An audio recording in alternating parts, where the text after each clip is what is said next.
வணக்கம். இது காலை நேர பிரதான செய்திகள். விரிவான செய்திகளுக்கு செல்ல முன்னதாக முதலில் தலைப்புச் செய்திகள். லண்டன் விவகாரத்தில் வசமாக சிக்கிய நாமல் கதிகலங்கும் மஹிந்த குடும்பம். இனவாதத்திற்கு எதிரான அரசாங்கத்தின் செயற்பாடுகளுக்கு தமிழரசுக் கட்சி ஒத்துழைப்பு வழங்க தயார். திருகோணமலை விவகாரம். விகாரையின் கட்டுமான பணிகளை நிறுத்துமாறு நீதிமன்றம் உத்தரவு. மாகாண சபை தேர்தல் நடைபெறுமா? பிமல் விளக்கம். நாமல் மீது எழுந்துள்ள புதிய குற்றச்சாட்டு விரைவில் பதில். யாழ் வடமராட்சி கிழக்கில் போதைப்பொருளுடன் ஒருவர் அதிரடி கைது. கனடாவில் வேலை வாங்கித் தருவதாக பல மில்லியன் ரூபாய் மோசடி.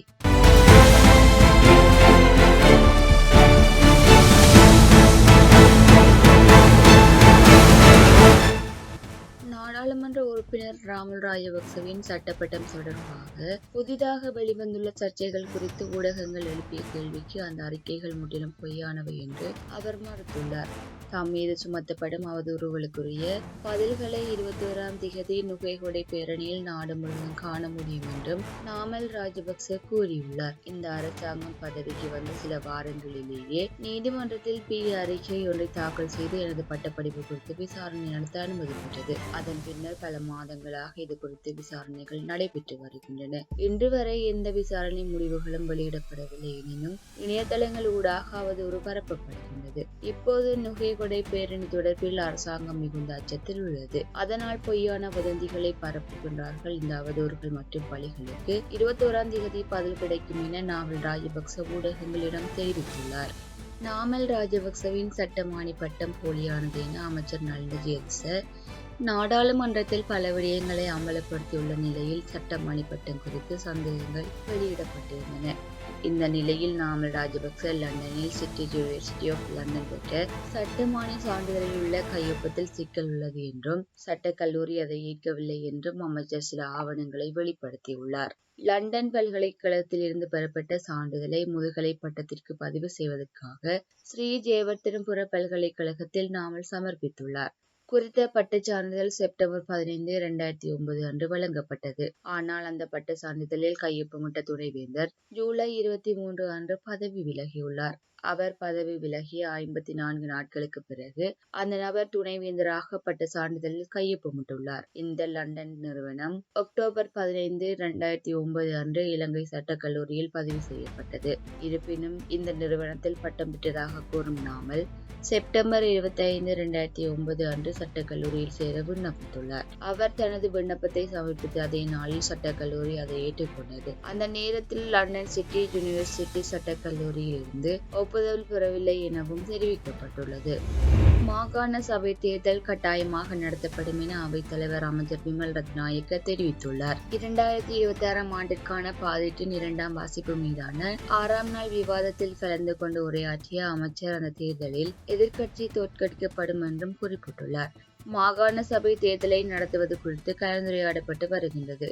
நாங்கள் நிச்சயமாக தேர்தலை நடத்துவோம் என அவைத் தலைவர் அமைச்சர் பிமல் ரத்நாயக்க தெரிவித்துள்ளார். வடக்கு மற்றும் கிழக்கு மக்கள் எதிர்கொள்ளும் பிரச்சனைகளுக்கு புதிய அரசியல் தீர்வொன்று அவசியம் என ஜனாதிபதி அனுரகுமார திஸ்ஸநாயக்க தெரிவித்துள்ளார். ஜனாதிபதி அனுரகுமார திஸ்ஸநாயக்கவுக்கும் தமிழரசு கட்சியின் பிரதிநிதிகளுக்கும் இடையிலான சந்திப்பு நேற்றைய தினம் பிற்பகல் ஜனாதிபதி செயலகத்தில் நடைபெற்றுள்ளது. தமிழரசு கட்சி விடுத்த கோரிக்கை அமைவாக இந்த சந்திப்பு நடைபெற்றது. மாகாண சபை தேர்தல் மற்றும் புதிய அரசியலமைப்பின் அவசியம் குறித்து இதன்போது ஆராயப்பட்டதோடு வடக்கு மற்றும் கிழக்கு மக்கள் எதிர்கொள்ளும் பிரச்சினைகளை தீர்ப்பதற்கும் தொடர்ந்து பழைய அரசியல் தீர்வு பொருத்தமற்றது என்பதால் அதற்காக புதிய அரசியல் தீர்வை நோக்கி செல்ல வேண்டும் என அரசாங்கம் எதிர்பார்ப்பதாக ஜனாதிபதி அனுரகுமார திஸ்ஸநாயக்க இங்கு குறிப்பிட்டுள்ளார். அதற்காக அனைவரின் ஒத்துழைப்பை எதிர்பார்ப்பதாகவும் ஜனாதிபதி தெரிவித்துள்ளார்.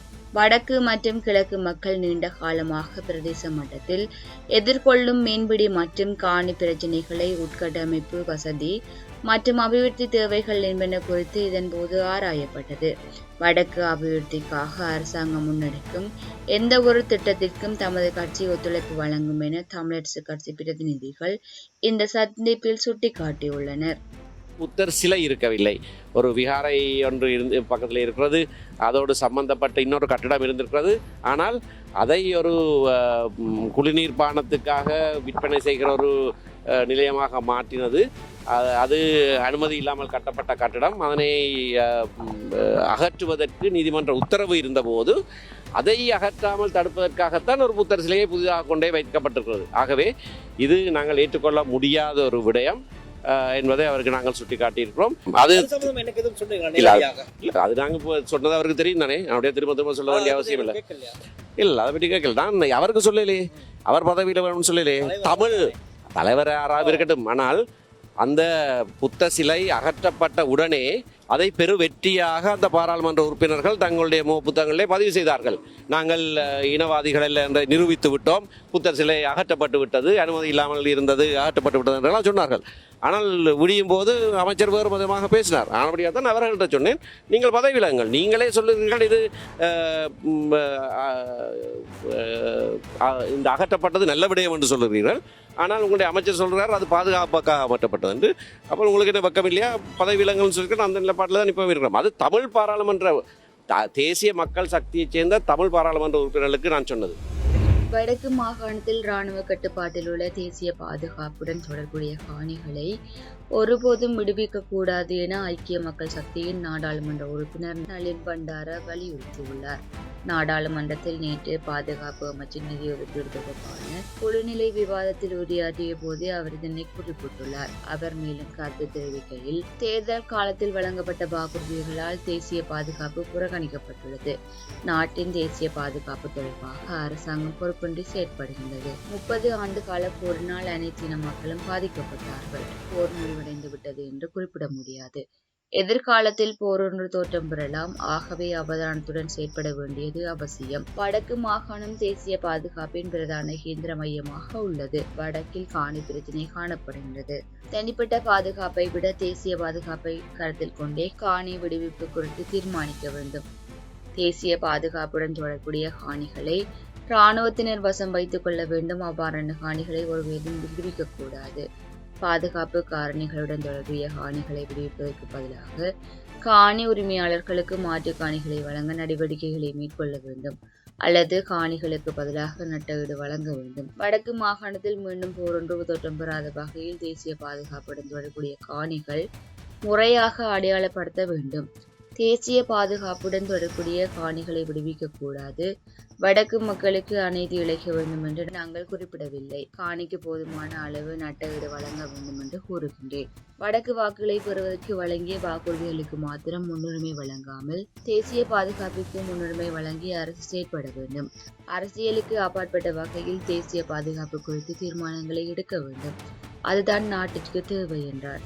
திருகோணமலை கோட்டை வீதியில் அமைந்துள்ள ஸ்ரீ சம்புத்த ஜெயந்தி விகாரைக்கு சொந்தமான தற்காலிக கட்டிடத்தின் தற்போதைய கட்டுமானங்களை இத்துடன் நிறுத்தவும், புதிய கட்டுமானங்கள் அல்லது மாற்றங்கள் எதையும் செய்யக்கூடாது என்றும் தலைமை நீதவான் MNM ஜும்சுதீன் நேற்றைய தினம் விகாராதிபதிக்கு உத்தரவிட்டுள்ளார். திருகோணமலை காவல்துறை கண்காணிப்பாளர் JL அஜித்குமார, துறைமுக காவல்துறையின் பொறுப்பதிகாரி மற்றும் தலைமை ஆய்வாளர் KWGSK சமரசிங்க ஆகியோர் முன்வைத்த உண்மைகளை பரிசீலித்த பின்னர் நீதிமன்றம் இந்த உத்தரவை பிறப்பித்துள்ளது. திருகோணமலையில் உள்ள டச்சு விதிகுடா கடற்கரையில் ஸ்ரீ சம்புத்த ஜெயந்தி விகாராதிபதி தற்காலிக கட்டடம் கட்டுவது தொடர்பாக கடலோர பாதுகாப்பு மற்றும் கடலோர வள முகாமைத்துவ பிரிவு தாக்கல் செய்த முறைப்பாட்டை தொடர்ந்து காவல்துறையினர் நீதிமன்றத்தில் அறிக்கையை சமர்ப்பித்தனர். இதன்போது முன்வைக்கப்பட்ட உண்மைகளை பரிசீலித்த நீதிவான் தொடர்புடைய கட்டுமானத்தின் முன்னேற்றம் மற்றும் மேற்கொள்ளப்பட்ட விசாரணைகளை குறிக்கும் அறிக்கையை 26ஆம் திகதி நீதிமன்றத்தில் சமர்ப்பிக்குமாறு துறைமுக காவல்துறைக்கு உத்தரவிட்டார். இதற்கிடையில் சம்பந்தப்பட்ட நீதிமன்ற உத்தரவின் நகல்களை மருத்துவமனையில் அனுமதிக்கப்பட்ட விகாராதிபதியிடம் ஒப்படைக்க காவல்துறையினர் நடவடிக்கை எடுத்துள்ளனர். இதற்கிடையில் சம்பவம் தொடர்பாக பொதுமக்கள் பாதுகாப்பு செயலாளரிடமிருந்து ஜனாதிபதி அறிக்கை ஒன்றை கோரியிருந்தார். மேலும் சம்பவ இடத்திற்கு விஜயம் செய்த திருகோணமலை காவல்துறை குற்றவியல் ஆய்வகத்தின் குழு ஒன்று அருகிலுள்ள பாதுகாப்பு வேலியை வெட்டி அறிவியல் ஆதாரங்களை பதிவு செய்ய நடவடிக்கை எடுத்ததாகவும் தெரிவிக்கப்படுகின்றது. பிரதான சுற்றுலா தலங்களை அண்மித்த பகுதிகளில் சீருடை அணிந்த மற்றும் சிவிலுடையில் உள்ள காவல்துறை அதிகாரிகள் அதிக அளவில் கடமையில் ஈடுபட்டுள்ளதாக காவல்துறை தெரிவித்துள்ளது. காவல்துறை ஊடக பேச்சாளரும் உதவி காவல்துறை அத்தியட்சருமான பூட்லர் சுற்றுலா பயணிகள் நடமாடும் பல பகுதிகளில் சிவிலுடலில் உள்ள அதிகாரிகள் ஏற்கனவே கண்காணிப்பு பணியில் ஈடுபட்டு வருவதாக கூறியுள்ளார். அதேபோல் சுற்றுலா காவல்துறை பிரிவின் சீருடை அணிந்த அதிகாரிகளும் அந்த பகுதிகளில் கடமையில் ஈடுபட்டுள்ளதாக அவர் குறிப்பிட்டுள்ளார். எனவே சுற்றுலா பயணிகள் எந்த நேரத்திலும் முறைப்பாடுகளை செய்யவும் உதவிகளை பெற முடியும் என்றும் அவர் குறிப்பிட்டுள்ளார். இதேவேளையில் அண்மையில் வெளிநாட்டு பெண்கள் பாலியல் தொந்தரவு அளித்த 2 சம்பவங்கள் பதிவாகியிருந்தன. சர்வதேச அளவில் கவனத்தை ஈர்த்துள்ள இந்த 2 சம்பவங்கள் தொடர்பாகவும் காவல்துறையினர் தற்போது விசாரணைகளை நடத்தி வருவதாக அவர் மேலும் தெரிவித்துள்ளார். யாழ் வடமராட்சி கிழக்கு மாமுனை பகுதியில் ஐஸ் போதைப் பொருளுடன் ஒருவர் கைது செய்யப்பட்டுள்ளார். நேற்று முன்தினம் இரவு 10 மணி அளவில் விசேட அதிரடிப்படையினர் மாமுனை கிராமத்தில் மேற்கொண்ட சுற்றி வளைப்பின் போதே சந்தேக நபர் கைது செய்யப்பட்டுள்ளார். இதன்போது சந்தேக நபரிடமிருந்து 7.5 கிராம் ஐஸ் போதைப் பொருள் கைப்பற்றப்பட்டுள்ளது. இதனைத் தொடர்ந்து கைது செய்யப்பட்ட சந்தேக நபரை சிறப்பு அதிரடிப்படையினர் மருதங்கனி போலீசாரிடம் ஒப்படைத்துள்ளனர். குறித்த சந்தேக நபரை கிளிநொச்சி நீதவான் நீதிமன்றத்தில் நேற்றைய தினம் முன்னிலைப்படுத்திய போது அவரை தடுப்பு காவலில் வைத்து மேலதிக விசாரணைகள் மேற்கொள்ளுமாறும் உத்தரவிடப்பட்டுள்ளது. முன்னாள் ஜனாதிபதி ரணில் விக்ரமசிங்கவுக்கு எதிராக குற்றப்புலனாய்வு திணைக்களம் நடத்தும் விசாரணை இறுதிக்கட்டத்தில் இருப்பதாக சட்டமா அதிபர் கோட்டை நீதிவான் நித்திகுமாரவுக்கு அறியப்படுத்தியுள்ளார். மேலும் மேல் நீதிமன்றத்தில் வழக்கு தாக்கல் செய்யப்படும் என்றும் சட்டமா அதிபர் குறிப்பிட்டுள்ளார். சட்டமா அதிபர் சார்பாக நீதிமன்றத்தில் முன்னிலையான மேலதிக மன்றாடியர் நாயகம் திலீப பீரிஸ் முன்னாள் ஜனாதிபதிக்கு எதிராக நடத்தப்படும் விசாரணை இறுதிக்கட்டத்தில் இருப்பதாக மேல் நீதிமன்றத்தில் வழக்கு தாக்கல் செய்ய நடவடிக்கை எடுக்கப்படும் என்று கூறியுள்ளார். ஜனாதிபதியாக இருந்த காலத்தில் தனது மனைவி மைத்ரி விக்ரமசிங்கவின் பட்டமளிப்பு விழாவிற்கு லண்டன் சென்று அரசாங்கத்திற்கு 1 கோடி ரூபாய்க்கு மேல் இழப்பு ஏற்படுத்தியதாக கூறப்படும் சம்பவம் தொடர்பாக குற்றப்புலனாய்வு திணைக்களம் இந்த வழக்கை விசாரித்து வருகின்றது. இந்த வழக்கின் விசாரணைக்கு அவசியமான நபர் என்று கூறப்படும் முன்னாள் ஜனாதிபதியின் செயலாளர் சமன் ஏகநாயக்க மீதான பயண தடையை தளர்த்த வேண்டும் என்றும் சட்டத்தரணிகள் கோரியிருந்தனர். இந்த கோரிக்கை நேற்று நீதிமன்றத்தில் சமர்ப்பிக்கப்பட்டது. செயலாளரின் சார்பாக பயணத்தடையை தளர்த்துவதற்கான கோரிக்கையை மீளப்பெறுவதாக ஜனாதிபதி சட்டத்தரணி கலிங்க இந்திரதிஸ்த நீதிமன்றத்திற்கு தெரிவித்திருந்தார். அதன்படி பயணத்தடையை தளர்த்துவதற்கான கோரிக்கையை நீதவான் நிராகரித்தார். சம்பவம் தொடர்பாக மேலும் தகவல்களை வழங்கிய ஜனாதிபதி சட்டத்தரணி தனது மகளின் பிரசவத்தில் கலந்து கொள்வதற்காக வெளிநாட்டு பயணத்தடையை தளர்த்துமாறு செயலாளர் கோரியதாக தெரிவித்துள்ளார். 2026 ஆண்டிற்கான அபெக்ஸ் விருதுகளில் மத்திய மற்றும் தெற்காசிய பிராந்தியத்தில் உணவு மற்றும் பானங்களில் சிறந்து விளங்கும் நிறுவனமாக ஸ்ரீலங்கன் ஏர்லைன்ஸ் விருது பெற்றுள்ளது. இது விமான போக்குவரத்து துறையில் சிறந்து விளங்கும் நிறுவனங்களை அங்கீகரிக்கும் ஒரு சர்வதேச விருது ஆகும்.